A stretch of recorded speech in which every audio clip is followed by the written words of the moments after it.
Let's start out with a word of prayer. God of the past, bless our time together as we reflect on our memories and on the wisdom of those who came before us. As we tell our stories, let us be mindful of how our stories are part of your story, and open our minds so that we may learn from others' stories. In the name of Christ, who came to us in the past as a baby in Bethlehem. Amen. So what we have been doing is reading the story and then talking about it in different phases according to what the author has given us. So we are beginning, though, with what he calls stave 2 or stanza 2 because it is a Christmas carol. He doesn't call them chapters 1, 2, 3, 4, and 5. He calls them stanzas as part of his Christmas carol. Is that not loud enough? Okay. For Facebook people, it wasn't.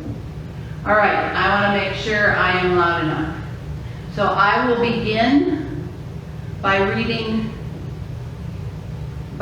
part of the story, and then we will talk. When Scrooge awoke, it was so dark that looking out of bed, he could scarcely distinguish the transparent window from the opaque walls of his chamber. He was endeavoring to pierce the darkness with his ferret eyes when the chimes of a neighboring church struck the 4 quarters. So he listened for the hour. To his great astonishment, the heavy bell went on from 6 to 7, and from 7 to 8, and regularly up to 12, then stopped. 12. It was past 2 when he went to bed. The clock was wrong. An icicle must have gotten into the works. 12. He touched the spring of his repeater to correct this most preposterous clock. Its rapid little pulse beat 12 and stopped. "Why, it is impossible," said Scrooge, "that I can have slept through a whole day and far into another night. It is impossible that anything has happened to the sun, and this is 12 at noon." The idea became an alarming one. He scrambled out of bed and groped his way to the window. He was obliged to rub the frost off with the sleeve of his dressing gown before he could see anything, and could see very little then. All he could make out was that it was still very foggy and extremely cold, and that there was no noise of people running to and fro and making a great stir, as there unquestionably would have been if night had beaten off bright day and taken possession of the world. This was a great relief, because 3 days after sight of this first exchange paid to Mr. Ebenezer Scrooge or his order, and so forth, would have become a mere United States security if there were no days to count by. Scrooge went to bed again and thought and thought and thought it over and over and over and could make nothing of it. The more he thought, the more perplexed he was, and the more he endeavored not to think, the more he thought. Marley's ghost bothered him exceedingly. Every time he resolved within himself, after mature inquiry, that it was all a dream, his mind flew back again, like a strong spring released to its first position, and presented the same problem to be worked all through. Was it a dream or not? Scrooge lay in this state until the chime had gone 3 quarters more, when he remembered on a sudden that the ghost had warned him of a visitation when the bell tolled 1. He resolved to lie awake until the hour was past, and considering he could no more go to sleep than go to heaven, this was perhaps the wisest resolution in his power. The quarter was so long that he was more than once convinced he must have sunk into a doze unconsciously and missed the clock. At length it broke upon his listening ear. Ding dong. 1/4 past, said Scrooge, counting. Ding dong. Half past, said Scrooge. Ding dong. A quarter to it, said Scrooge. Ding dong. The hour itself, said Scrooge triumphantly, and nothing else. He spoke before the hour bell sounded, which it now did with a deep, hollow, melancholy one. Light flashed up in the room upon the instant, and the curtains of his bed were drawn. The curtains of his bed were drawn aside, I tell you, by a hand. Not the curtains at his feet, nor the curtains at his back, but those to which his face was addressed. The curtains of his bed were drawn aside, and Scrooge, starting up into a half-reticent attitude, found himself face to face with the unearthly visitor who drew them, as close to it as I am now to you, and I am standing in the spirit at your elbow. It was a strange figure, like a child, yet not so like a child as like an old man, viewed through some supernatural medium, which gave him the appearance of having receded from the view and being diminished to a child's proportions.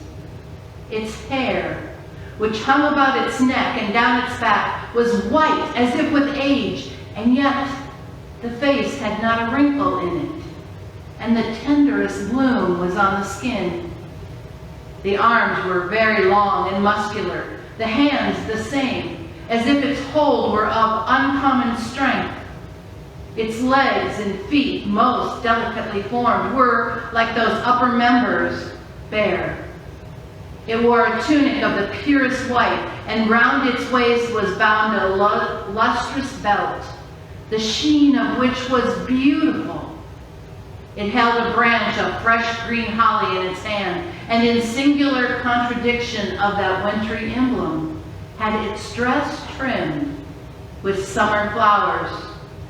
But the strangest thing about it was that from the crown of its head there sprung a bright, clear jet of light, by which all this was visible, and which was doubtless the occasion of its using in its duller moments a great extinguisher for a cap, which it now held under its arm. Even this, though, when Scrooge looked at it with increasing steadiness, was not its strangest quality. For as its belt sparkled and glittered now in one part and now in another, and what was light one instant at another time was dark, so the figure itself fluctuated in its distinctness, being now a thing with one arm, now with one leg, now with 20 legs, now a pair of legs without a head, now a head without a body, of which dissolving parts no outline would be visible in the dense gloom wherein they melted away. And in the very wonder of this, it would be itself again, distinct and clear as ever. "Are you the spirit, sir, whose coming was foretold to me?" asked Scrooge. "I am." The voice was soft and gentle, singularly low, as if instead of being so close beside him, it were at a distance. So now we're going to pause here in the story. And this perfectly really describes memories for us, because it sometimes seems like our memories are right there in our mind, real close, and then other times they are far away, at a distance. Memories can be true and intimate. They help shape our identities and how we see the world. But sometimes our memories are incomplete, blindly subjective, and even misleading. For example, let's take the nativity set. We have a nativity set, and at it are the shepherds and the wise men, Mary and Joseph, and the baby. Yet, according to Scripture, the wise men do not show up there. They show up at a house where Mary is by herself with the child.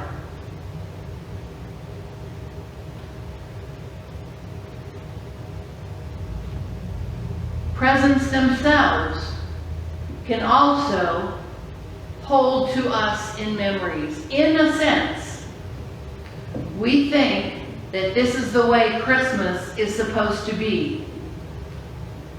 Now, he gives the example, and it's actually true in our relationship.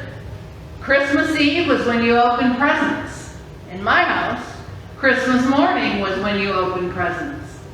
And so it becomes solidified in our mind that this is the way it's supposed to be, even if you are introduced to something else.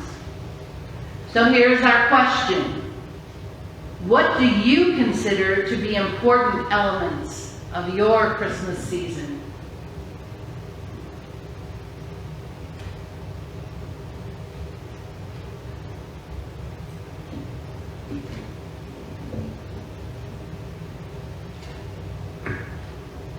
Deborah Jo?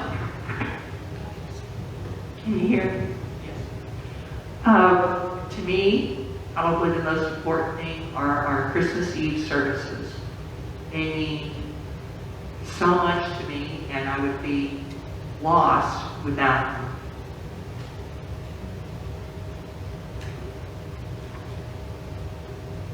Sharon?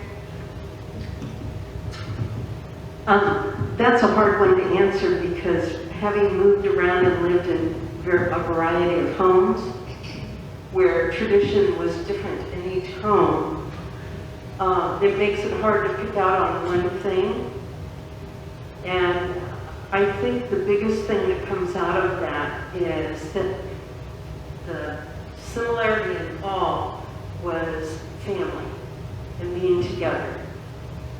Richard, can you hear her talk? Can you hear me? Yes, I can. Okay. I have the mic on you when we're having discussion. Can you hear me, Richard? Yes.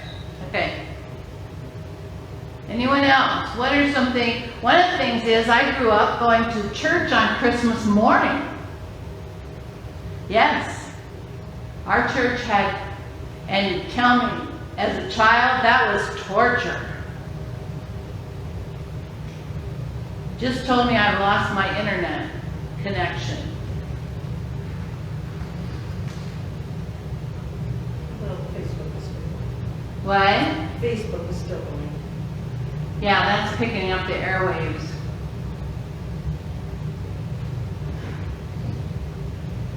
Somebody else is here, and if they're interfering with the internet, I'm in big trouble. Because from here in the sanctuary, I just heard somebody at the door. Here in the sanctuary, I can't have competition. It's Miss Trinity. Hi, I'm sorry. Well, she's not interfering. You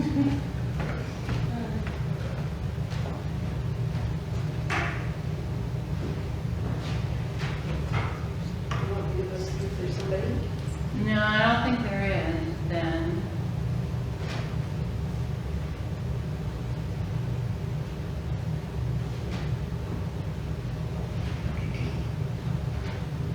Resetting your wireless network adapter.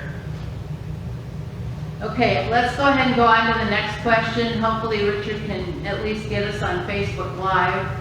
He'll think to do that. If somebody wants to text him, that would be great. A network cable is not properly plugged in. Oh, and now I'm back. Okay. You back? Sorry about that. I lost the network. If you lose me permanently and you still want to join, you can go to Facebook Live. You just can't interact.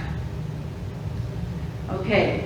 How do you feel when your elements, well, Deborah Jo actually already shared this. How do you feel when your elements that are important to you for Christmas Eve don't happen?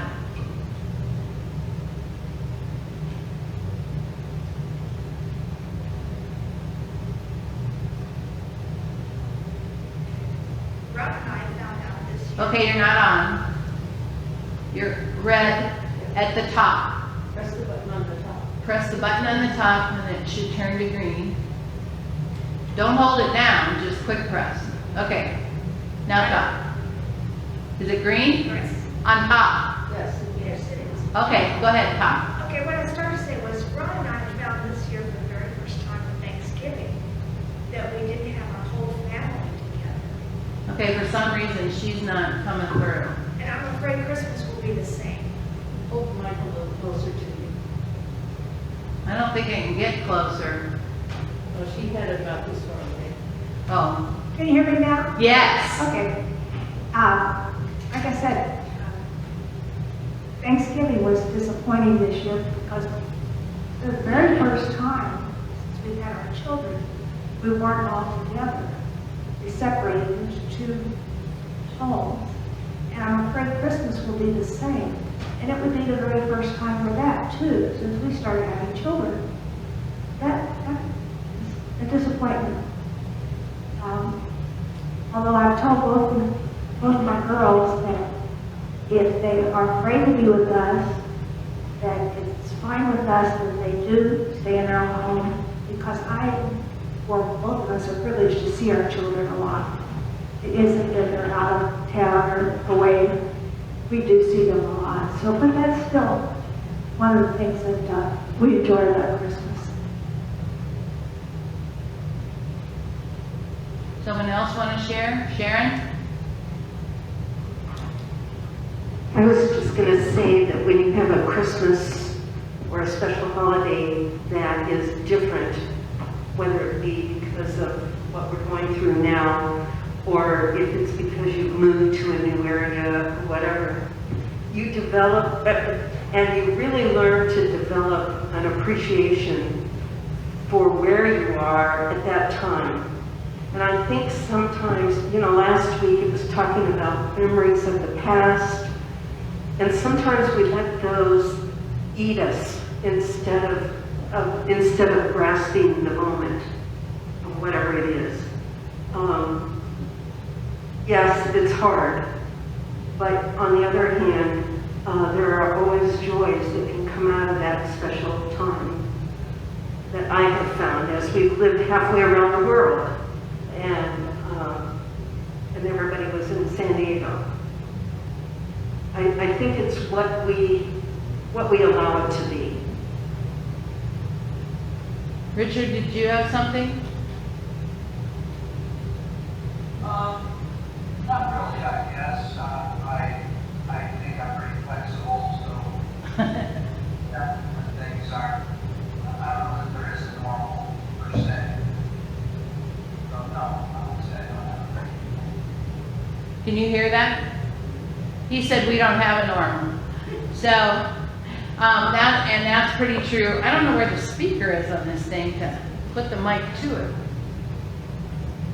I'm going to have to try to discover that.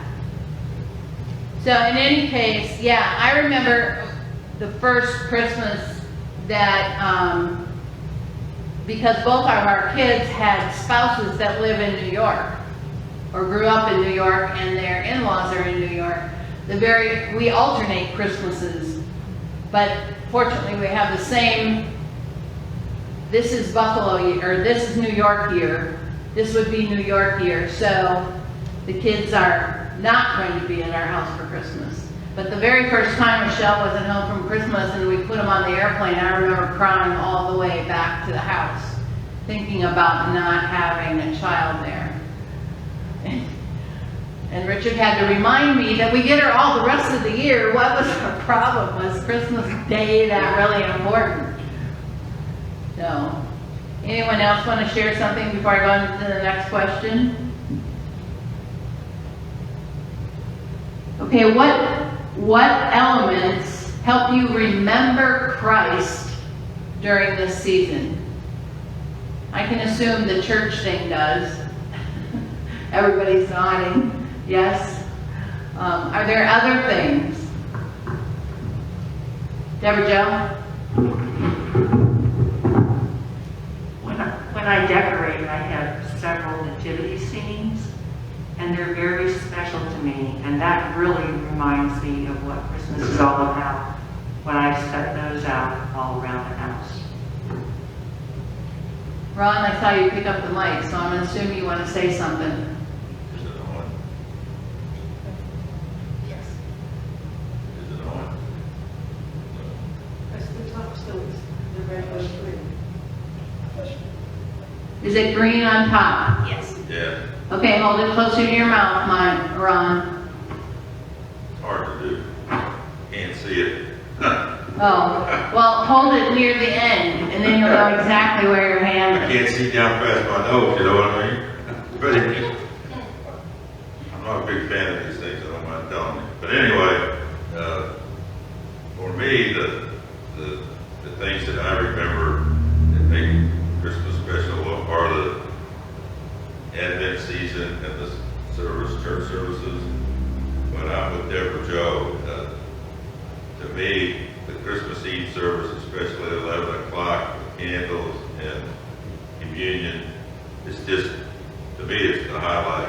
And it just kind of is really, really special. In fact, several times over the last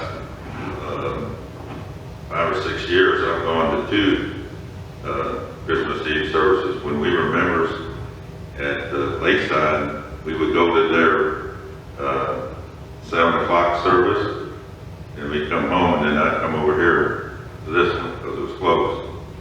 But you guys were more intimate than that one over there, and it was just kind of special. And that's one of the reasons we started coming here, because I got Peggy to come down after coming. So it just kind of culminates then, and then all throughout that season, the season of Christmas, I try to be mindful of other people and give as much as I can, not only money, but time.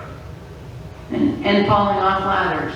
And Hey, yelling, you're not liable for it either, but you were not negligent. anyone else? For me, I guess it would always be, the music that's always special to me. And in particular, the last 10 years, I think, we've been in Richwood. As I've said a number of times before, it wasn't really Christmas Eve until Deborah Joe sings Silent Night in German. All right.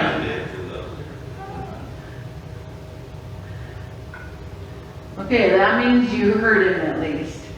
Could it be that Scrooge's inability to be merry was a way of honoring his heartbreak that we're going to take a look at today, ensuring that the pain he remembered was not dismissed or understood as unimportant? What do you think? How about we just ponder that idea that maybe he was hanging on to his heartbreak and his past? Okay, we are going on in our story.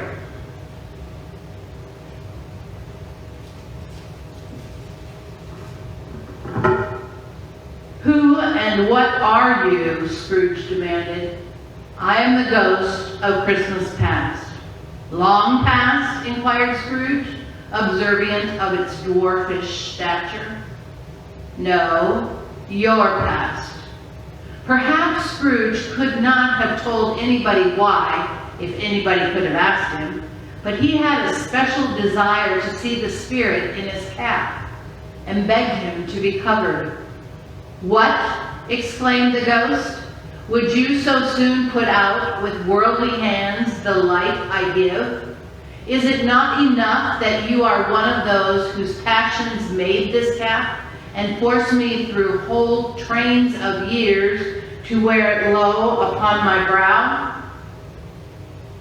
Scrooge reverently disclaimed all intention to offend or any knowledge of having willfully bonneted the spirit at any period of his life. He then made bold to inquire what business brought him there. Your welfare, said the ghost. Scrooge expressed himself much obliged, but could not help thinking that a night of unbroken rest would have been more conducive to that end. The spirit must have heard him thinking, for it said immediately, Your reclamation then. Take heed. It put out its strong hand as it spoke and clasped him gently by the arm. Rise and walk with me. It would have been in vain for Scrooge to plead that the weather and the hour were not adapted to pedestrian purposes, that bed was warm and the thermometer a long way below freezing, that he was clad but lightly in his slippers, dressing gown and nightcap, and that he had a cold upon him at that time. The grasp, though gentle as a woman's hand, was not to be resisted. He rose, but finding that the spirit made towards the window, clasped his robe in supplication. I am a mortal, Scrooge remonstrated, and liable to fall. Bear but a touch of my hand there, said the spirit, laying it upon his heart, and you shall be upheld in more than this. That's our stopping statement.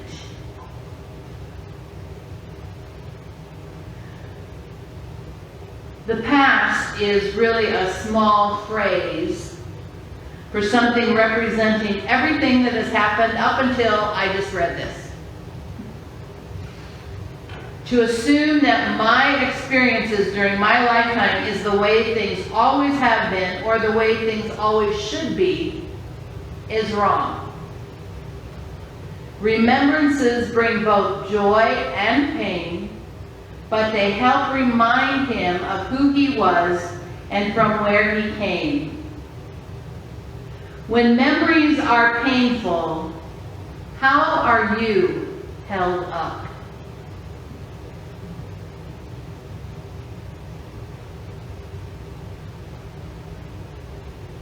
Of course, we have to go back now and think about some painful memories. And then what held you up during those times? Or do you just shut them out and don't worry about them anymore? AGE syndrome won't let me do that. Who? AGE syndrome. AGE syndrome? Oh. Won't let you forget about it? Won't let me remember about it. Oh, won't let you remember them.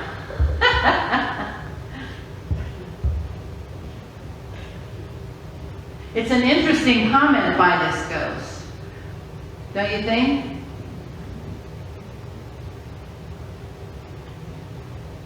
Deborah Jones? I think what sustains me in times when I look back on memories that are very hard was my faith in God that brought me through them. And it kind of just enforces my faith because I can see what was and how it turned out, and I made it through.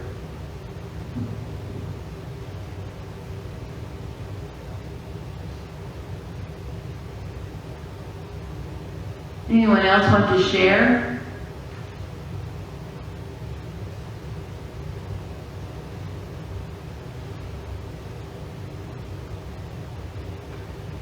What about the statement, would you so quickly,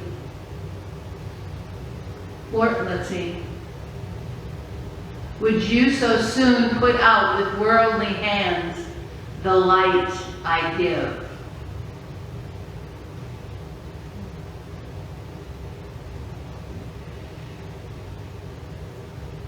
Sharon? I felt that was a parallel to the chaos that we have in the world around the birth of Christ. When you were reading that, that was the first thing that came to my mind, is that we let all the materialistic things invade and we lose sight of Christ.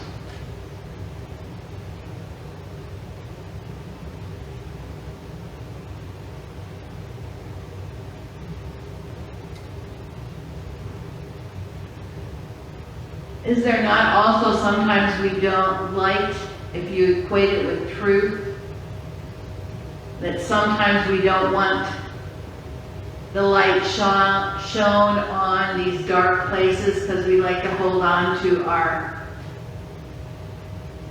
the truth we are holding rather than the truth that could be shown to us?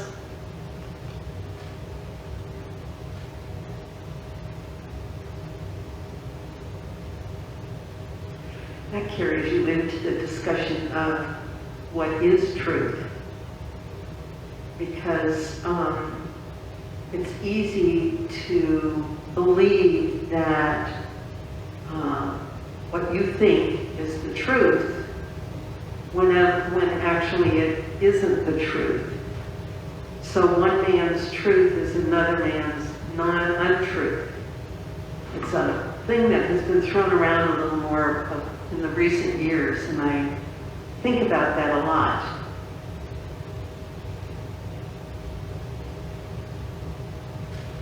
And yes, we do like to hide that sometimes. Did you want to talk, Ron? Or are you just moving it around? I was just going to say that knowing the truth anymore is getting kind of difficult. The troubling times that we've had since, let's say, March the 1st, riots, statues being torn down,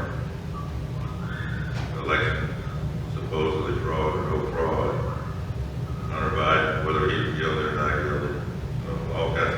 There's just a million things that are going on that you just wonder who's really telling the truth, because anymore, being truthful, most people is really, really difficult, and that can cause a lot of pain.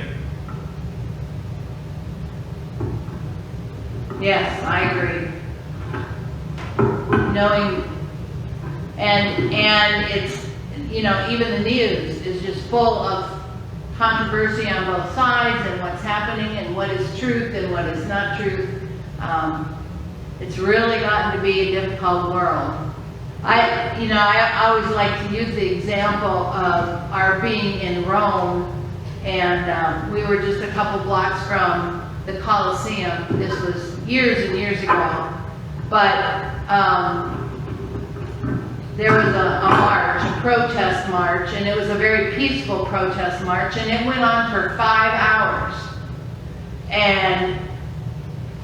But partially into it, a bunch of arsonists come running into the protesters. The protesters tried to stop them, but they lit a few cars on fire. And we're watching this. We are physically there watching this entire episode.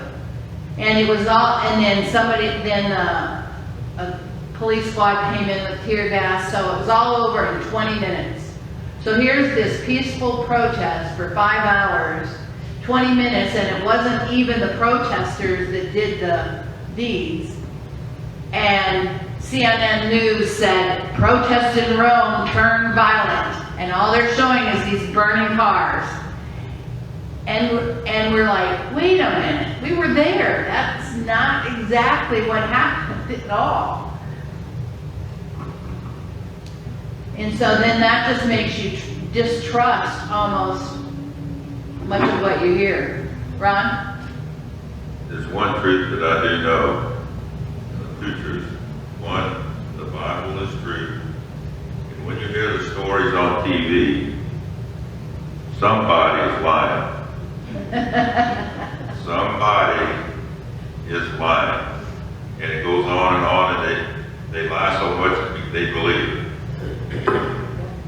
And they've proven that you can do that. You can tell a lie so much that you can pass a lie detector test, that you truly become believers in what was said. Anything else on this before we go on? Trinity? I was just going to say that, the truth is relative for everyone, so it's really hard to find. You can all come to this gathering, and when we leave, I can say, oh, it was great, and she can say, oh, it was horrible, and what's the truth? It's relative, it's fluid, it's different between everyone, so that's what makes it so hard to find. But I do believe that God's love and, calling. Okay, what I'm going to ask you to do is when you hold your mic, put your hand right before the little bubble so you know when you're close to your face. because we're not getting the sound back up here. We need you to hold it really close to your face. So if you hold it right below the bubble, you'll know how close you are to your face, because you know where your hand is. Anything else? I mean, sometimes truth is, sometimes the example about this meeting, somebody could think it's great and somebody could think it's not great, and neither one is truth, because those are very subjective type things. But to say Doris Emmert is not here tonight, that would not be true. And that is a fact that can't change based upon reality. Now, I don't only pick on you, Sharon, but Sharon may not remember that Doris was here. That's because of the AGE. What's that? Because of AGE, right. So that doesn't make it less true whether or not Doris was here. So it depends on the situation. There are things that are very much subjective based upon personal taste. And you can't say, well, they're not telling the truth. It was a great meeting. Well, you didn't think so, and it's a subjective analysis. That can't change. Anything else? And I'll go on to the next section.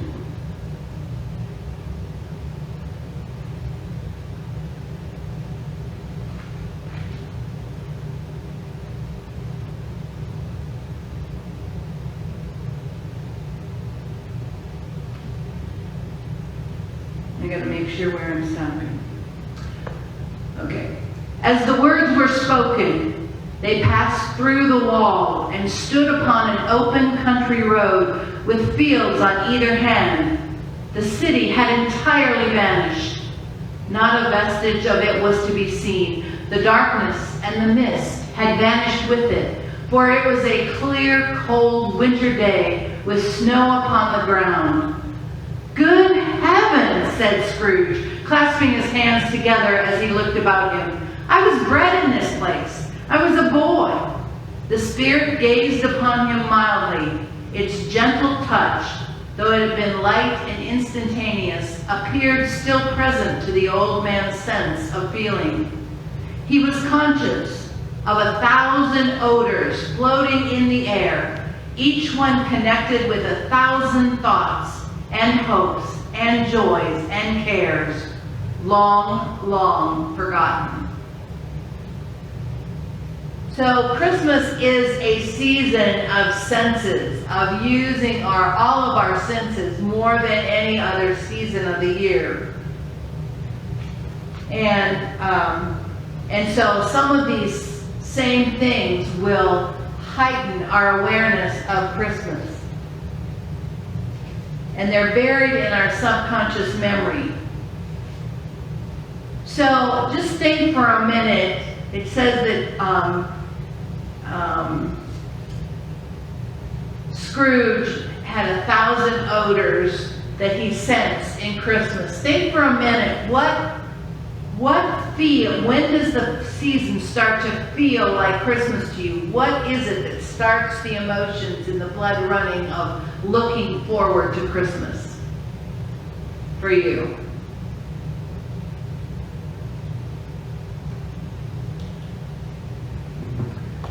The music, the beginning of hearing the carols of Christmas and the coming of Christ, and then the lights, because of that light that he brought to us that is so bright and to fill us so that we have the joy to share with others.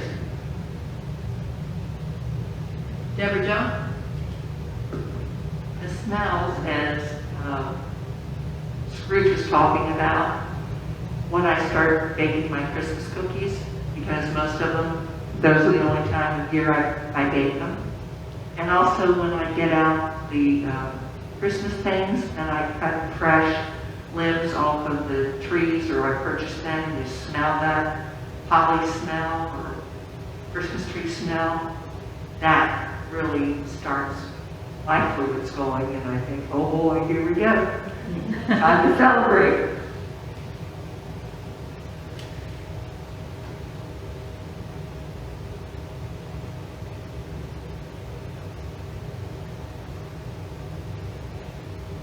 Anyone else have their senses?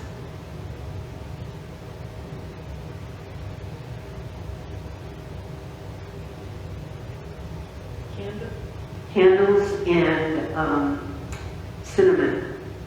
Cinnamon. Yeah, the spices. You notice that this scene, the very first scene of the past, is a bright, sunny day. Up until all of last week, it was dark and gloomy and cloud covered and mist filled, and now it's a complete switch in looking at the past to being in bright sunlight, which is really open to starting where we're going with Scrooge's redemption. Why is it that we all seem to have a deep-seated desire to dispel the darkness, as if with each string of lights we hang our fear of darkness diminishes?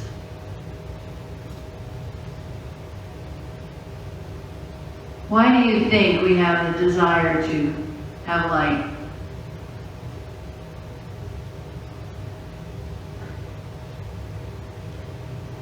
I think he says it right there, fear of the darkness. You know, when you're a child, you're usually afraid of the dark, and depending on how a parent handles it, it may become a minor thing, but if it's not handled right, you have that fear all your life. You know, and the fear of the unknown, you can't see where you're going, you can't see if somebody's coming towards you. You need the light for that.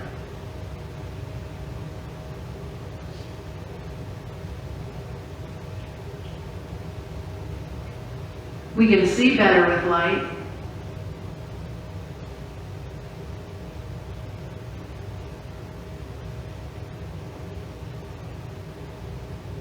Why do they put headlights on cars? Why do they put headlights on cars? That's why we're afraid of the dark.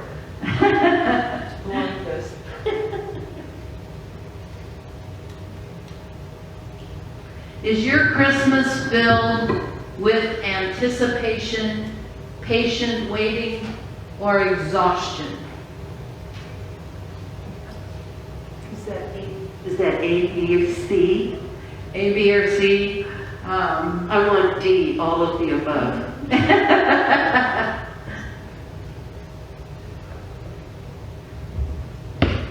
Is it locked? Yeah. Okay, you hold down the button in the front and the button on top simultaneously. And then the little lock will go away. So it must have accidentally been done. It's one of those things about these mics I don't like.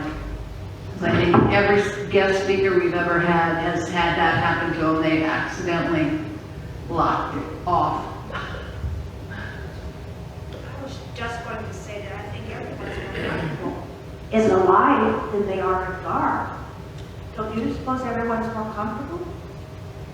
Say that again because I didn't hear the first part. I think everyone's more comfortable in light than darkness. I don't know, probably most often, but there are times I just want to sit in the dark. Only time I want to sit in the dark is when I go to bed. Well, now that the Christmas tree is up, I love sitting in the living room in nothing but the Christmas tree on. And It's just, not dark though. no, but it's a lot darker than it even is in here. I think. And it's like when you're camping, one of the best things is to be able to lay in a cot and look up at the stars. And it's dark all around you and you can't see 30 feet in front of you, but you can look up and see the stars. So I think there's a time when darkness is comfortable and enjoyable, and other times that it's very uncomfortable. Criminals like the dark. Who likes the dark? Criminals, can't see them. I'm not one.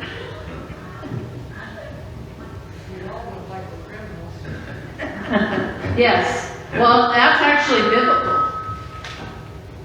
And talking about, sitting outside, looking up at the stars, reminds me of my Boy Scout days. And Scoutmaster used to tell us to get your night eyes. On a clear night, it's not dark. If you concentrate, all of a sudden, you can't see where you're going. And it was kind of interesting. Get your night eyes. Okay.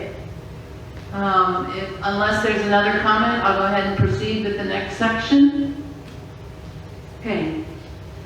Your lip is trembling, said the ghost. And what is that upon your cheek? Scrooge muttered, with an unusual catching in his voice, that it was a pimple, and begged the ghost to lead him where he would. You recollect the way? Inquired the spirit. Remember it? Cried Scrooge with fervor. I can walk it blindfold. Strange to have forgotten it for so long, observed the ghost. Let us go on. They walked along the road, Scrooge recognizing every gate and post and tree, until a little market town appeared in the distance, with its bridge, its church, and winding river. Some shaggy ponies now were being seen trotting towards them with boys upon their backs, who called to other boys in country gigs and carts, driven by farmers.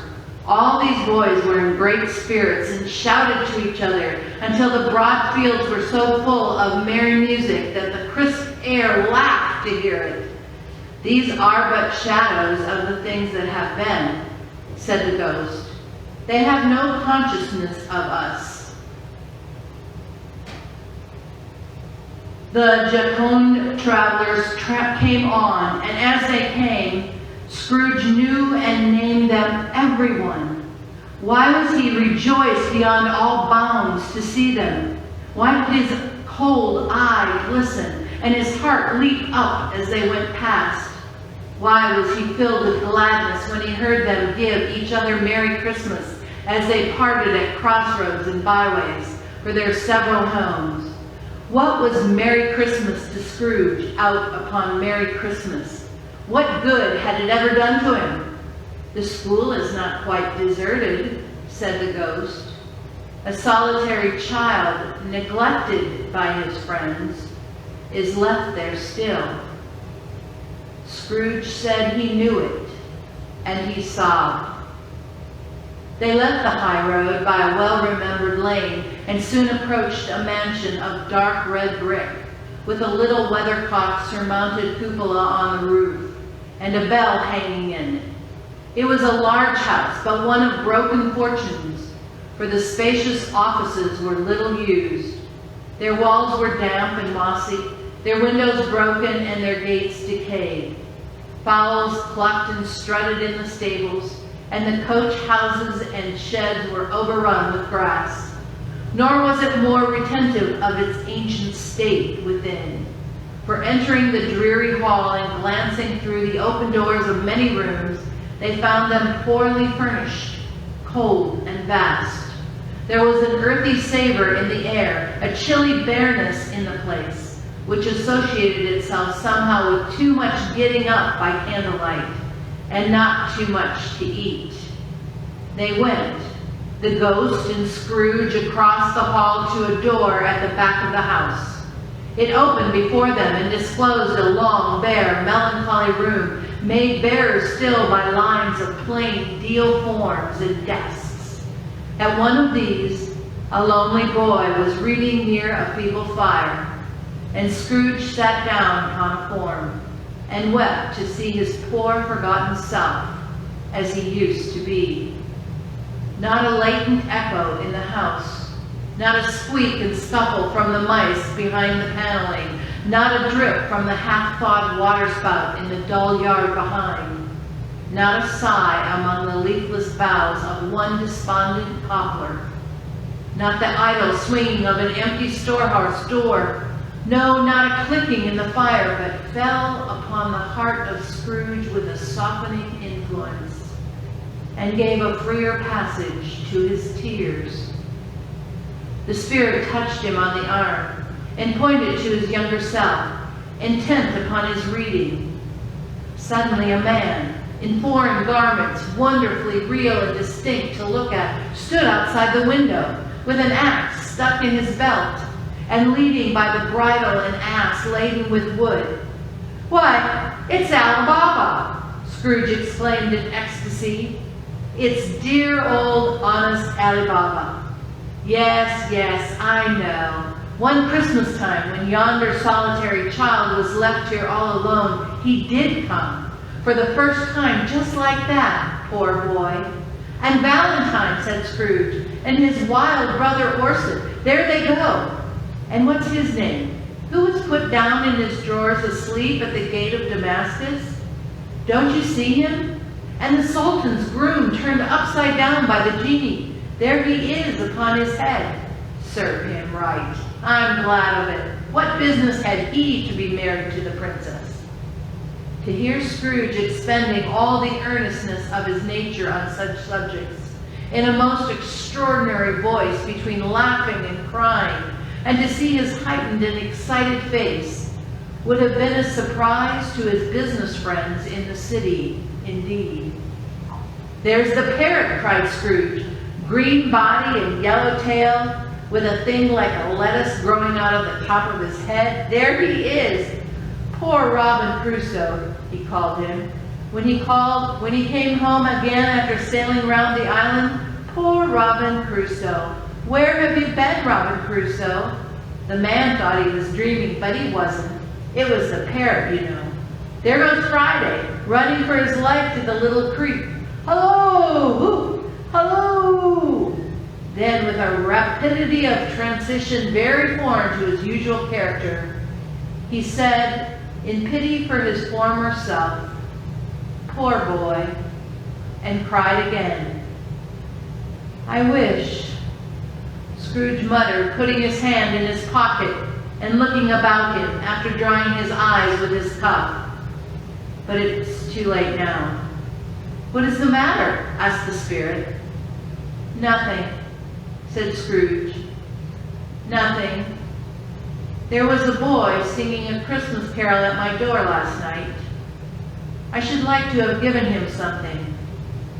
That's all."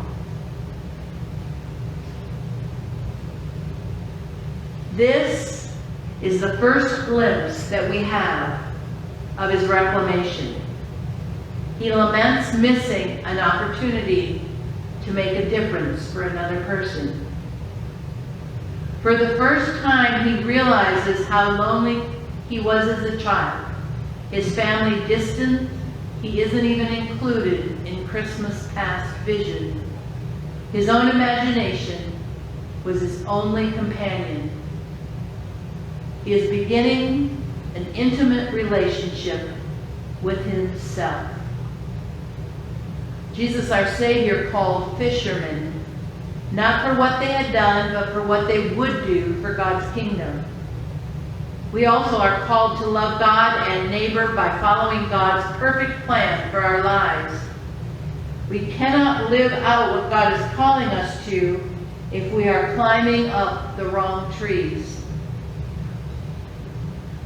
Does the person you look at today look like the person you once were?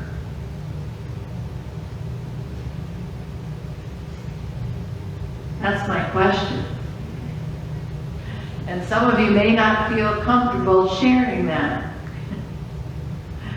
Or some of you may, because it's a change for the better. I don't know. If you go through your childhood memories, I hope that's a real bell or something. Then I'm not hearing things. I lost my network again. Nope, I'm back.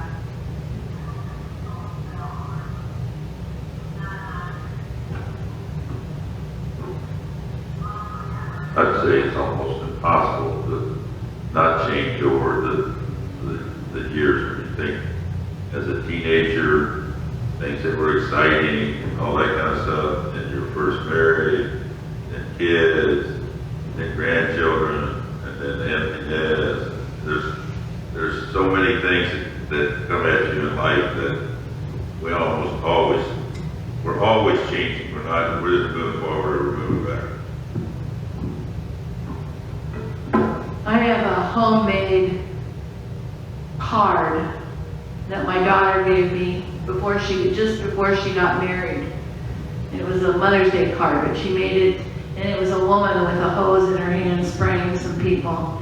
And the inside of the card was, "Mom, I'm glad you never grew up."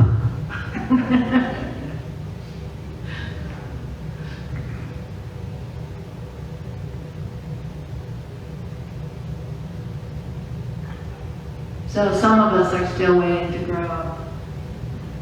Sharon and I think, are on the same boat. Anyone else want to share anything? I'll give you an example of what other people kind of think. I've been going to church almost 78 years, and I've never, ever, ever thought about singing in a choir. Until last year. Until last year, Gary kept bugging me and bugging me and bugging me. And I remember we were having after church, we were having like the fellowship hall, we were eating.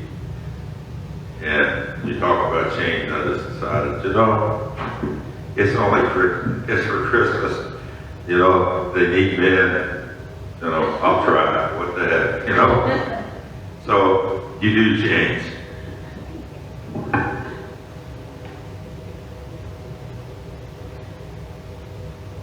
The next question is, can reflecting on the past move you to compassion rather than anger? I mean, that's a yes or no question, but can you carry that a little bit further? I'll give you an example, because an example came to my mind as soon as I wrote the question. And that was, I remember when I was in high school, that was just really a tough time period. And so when my daughter went through high school, I would remind myself every day, instead of getting angry at her, I would say, don't forget what it was like to be 15. Don't forget what it was like to be 16.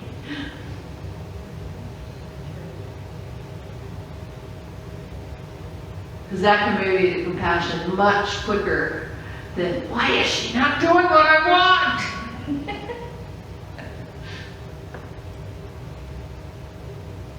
Can you think of situations where that you can actually do that yourself, where you have moved into compassion, where it might have made you angry had you not recognized something from your past?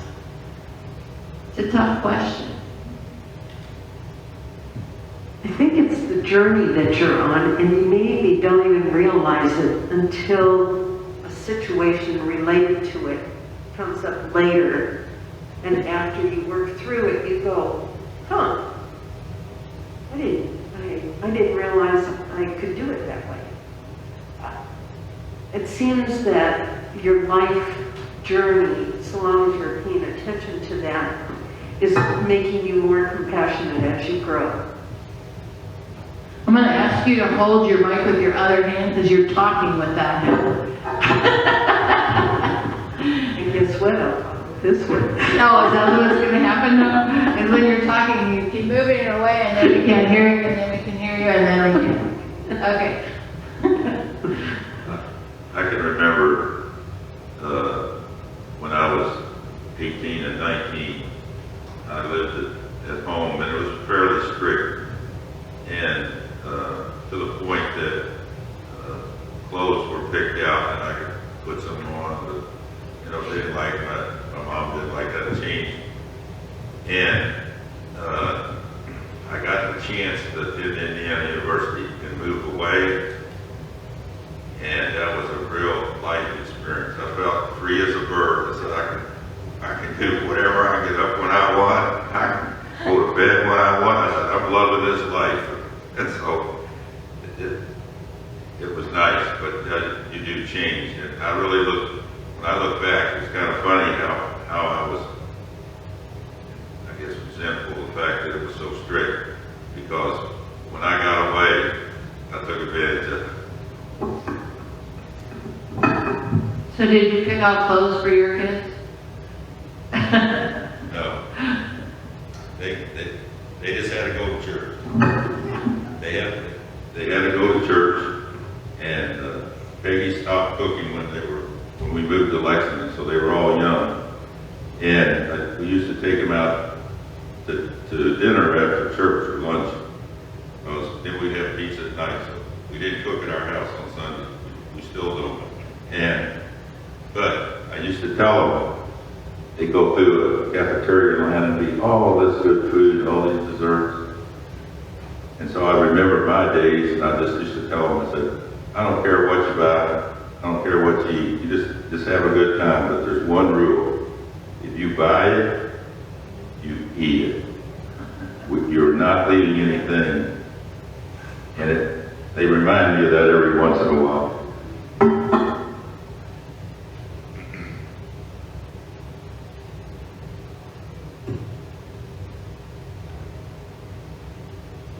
Some people feel that reliving the past is a waste of time. But how does doing just that have a profound effect on us? Or what you even heard on Scrooge?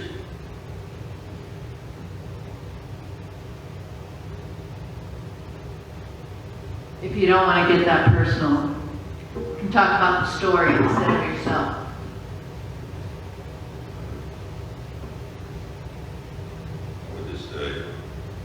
I would just say that to remember the past is okay. There's nothing wrong with that. But to dwell on it and beat yourself up, that's not good. And you should learn from the past and move on and correct those things that need to be corrected. I don't think Scrooge would have become what he was until he had gone through the past. Isn't that really what the movie's about? Yeah. I think so. Other thoughts? I'll move to the next question. Well, it's not a question, it's a statement. To sum up this section. When we slow down, when distractions are gone, we are forced to be vulnerable. And when we are vulnerable, we make room in our souls for desire. So that's food for thought. Okay, I believe this section will be our last one on the day.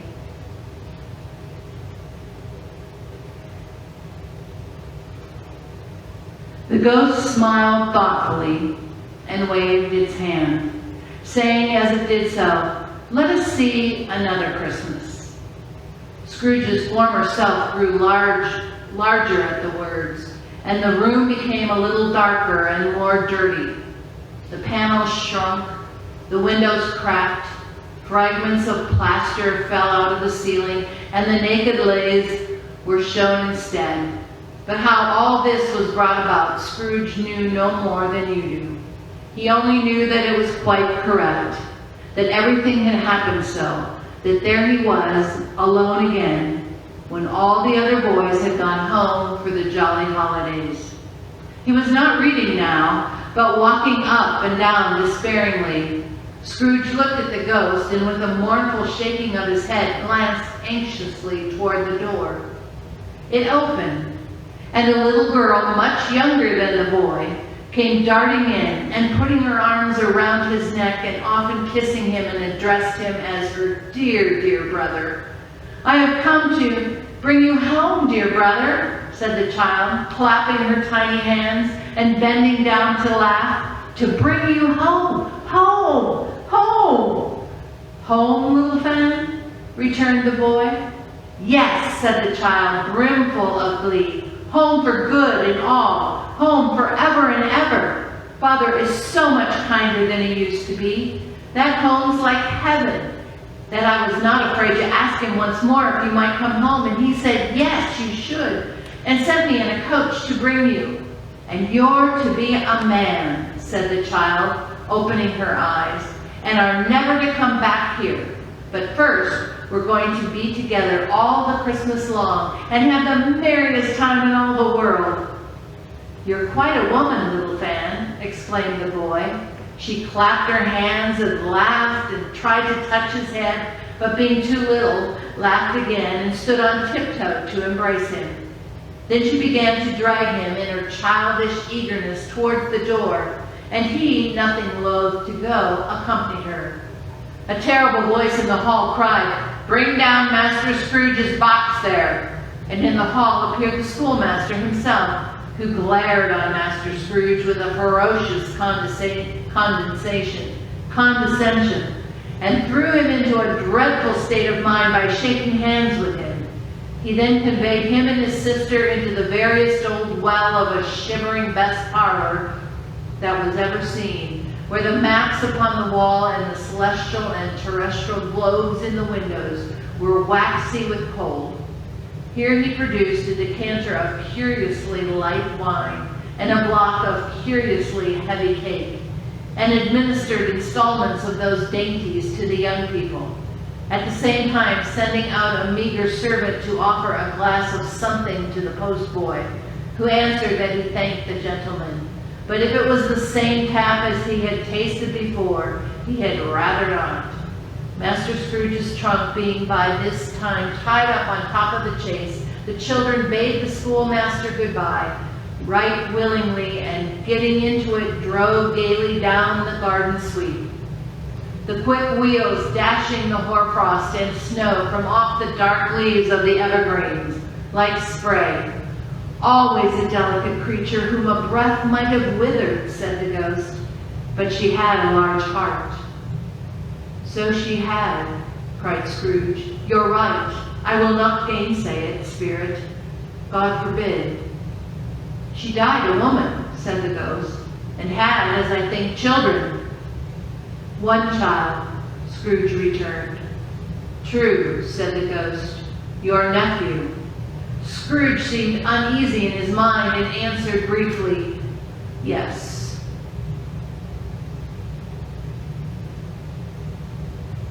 Although they had but that moment left the school behind them, they were now in the busy thoroughfares of a city, where shadowy passengers passed and repassed, where shadowy carts and coaches battled for the way, and all the strife and tumult of a real city work.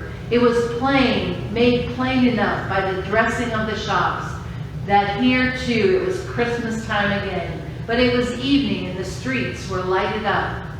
The ghost stopped at a certain warehouse door and asked Scrooge if he knew it.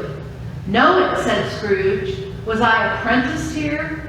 They went in, at the sight of an old gentleman in a Welsh wig, sitting behind such a high desk that if he had been 2 inches taller, he must have knocked his head against the ceiling. Scrooge cried in great excitement, "Why, it's old Fezziwig! Bless his heart, it's Fezziwig alive again!" Old Fezziwig laid down his pen and looked up at the clock, which pointed to the hour of 7. He rubbed his hands, adjusted his capricious waistcoat, laughed all over himself, from his shoes to his organ of benevolence, and called out in a comfortable, oily, rich, fat, jovial voice, "Yo-ho there, Ebenezer Dick!" Scrooge's former self, now a grown young man, came briskly in, accompanied by his fellow apprentice. "Dick Wilkins, to be sure," said Scrooge to the ghost. "Bless me, yes, there he is. He was very much attached to me, was Dick. Poor Dick, dear, dear." "Yo-ho, my boys," said Fezziwig. "No more work tonight. Christmas Eve, Dick. "Christmas, Ebenezer, let's have the shutters up," cried old Fezziwig with a sharp clap of his fellows, "before a man can say Jack Robinson." You wouldn't believe how those two fellows went at it. They charged into the street with the shutters. 1, 2, 3 had them up in their places. 4, 5, 6 barred them and pinned them. 7, 8, 9 and came back before you could have got to 12, panting like racehorses. "Hilly-ho!" cried old Fezziwig, skipping down from the high desk with wonderful agility. "Clear away, my lads, and let's have lots of room here. Hilly-ho, Dick! Cheer up, Ebenezer!" Clear away. There was nothing they wouldn't have cleared away, or couldn't have cleared away, with old Fezziwig looking on. It was done in a minute. Every movable was packed off, as if it were dismissed from public life forevermore. The floor was swept and watered. The lamps were trimmed. Fuel was heaped upon the fire, and the warehouse was as snug and warm and dry and bright a ballroom as you could desire to see upon a winter's night. In came a fiddler with a music book, and went up to the lofty desk and made an orchestra of it, and tuned like 50 stomach aches.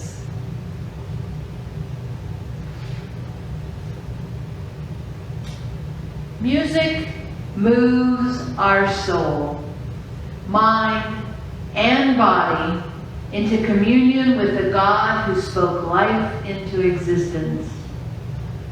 Music moves us emotionally, helping us share sadness, joy, excitement, and pain.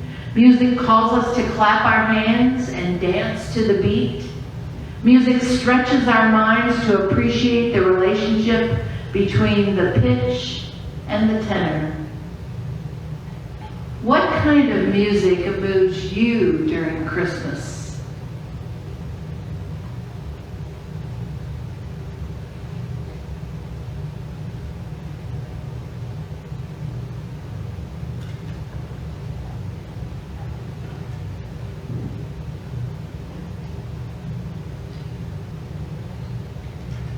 Carols. Carols that we sang in church, and that you hear on the radio, and that you sing yourself.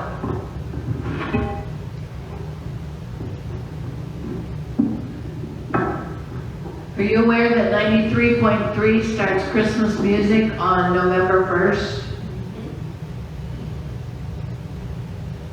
Homework channel starts on October 15th. Hallmark Channel starts October 15th, was what he said.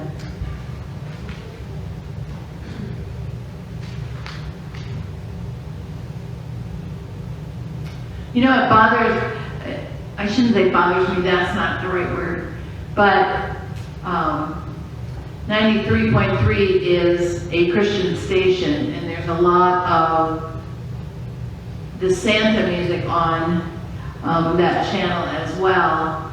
And I almost wish there wasn't. I would love to have a channel that just played Christian music, Christian carols. Modern, it could be modern, like the ones that Annie has sung for us the last 2 Sundays, or it could be the old ones. Doesn't matter. Different varieties, different authors. But I do like to hear the ones praising God. It's one of the reasons why it was always so fascinating to me to go into Hobby Lobby, because they actually play the Christmas carols when you go in. The Christian Christmas carols, that's what I should say. How do carols bring you closer to Jesus then? Why are they different than other songs per se, maybe? The other hymns. What makes the Christmas ones more moving than the others? Or do they? I would say the love that comes through. And that love gives you that joy and peace. Gives you all The Advent candle. see him.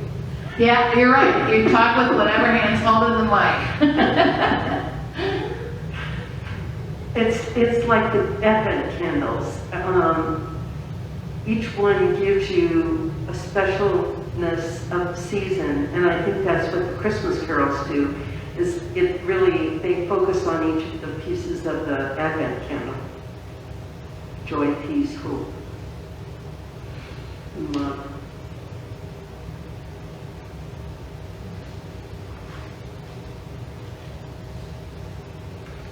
I always remember one of the Christmas plays that was done back in the 80s, I believe, of And Love Came Down. That was so, such a touching program of the visualization of love coming down.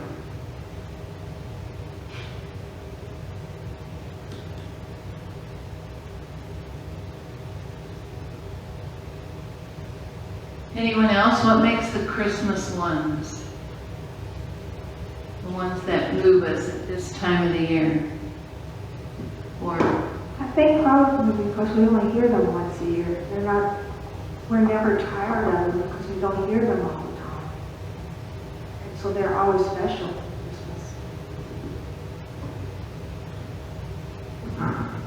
Plus, Christmas typically is a happy time of year, so it, brings back memories from the past. Like when I hear "Oh Holy Night," that's my favorite one. I just visualize, Christ being born, and that's the first time that we can really relate to God, is the birth of Christ. He's one of us.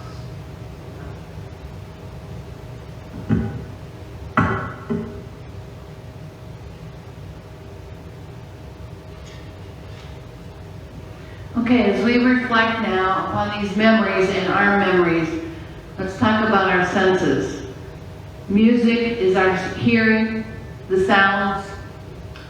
That's what this conversation was. We've talked about the lights that we see with our eyes.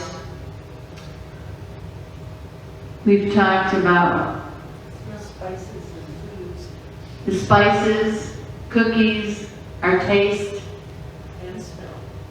and smell. As we're going through that time with the food. Food, you can hardly not connect nose and mouth. We even connect them under the mask, right? And then feeling. What is feeling? What things do you touch during the Christmas season? Deborah Jo said it when she puts the nativity out, and I'm that way with the one that we brought back from Israel, that the feel of that, ours is an olive wood one, and so when I'm feeling the wood and oiling it before I put them out, there's just a certain feeling that comes over me.